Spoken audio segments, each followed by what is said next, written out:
let's discuss the Series 66 exam and how to pass it, right? Just big picture. So a lot of people have taken the 7 first, but I actually find that recently I've been meeting more people where they'll actually take the 66 first, which I'm actually starting to think about might not be a bad idea to take the 66 before the 7. But either way, there is going to be a good amount of carryover on the product side between the 7 and 66. But I think what a lot of people really struggle with is the rules and regulations and like ethical practices and stuff like that.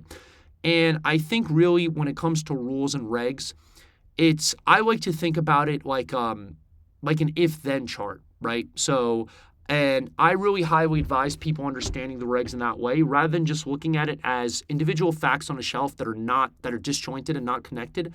I would think about how things flow together. So, for example, if you want to sell a security in a state, so you can either register in a state or, it could be just excluded from the definition of a security, right? Like a fixed annuity, so that wouldn't apply. So you keep that in mind as well, right? So it can either be excluded from a security, but if it is defined as security, can register in an estate by, whether it's qualification, which is interest rate, coordination, SEC, and SEC and state, or it's an exempt security, it doesn't have to be registered, or if it's a unregistered non-exempt security, it's sold in an exempt transaction, right? Like a state private placement, isolated non-issuer, stuff like that, right?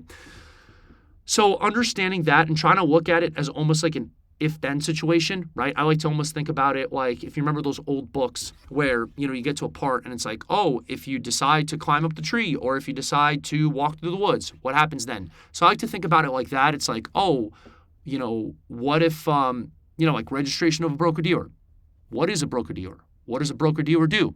What does a broker-dealer not do? What is excluded from the definition of a broker-dealer?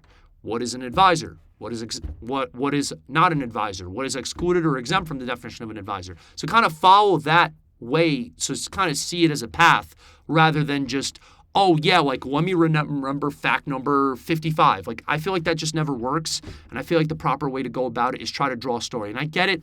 Essentially, it is memorization, but I find that if you can kind of follow a story and have a set guideline, it's much easier to remember than just random facts on a shelf. You know what I mean?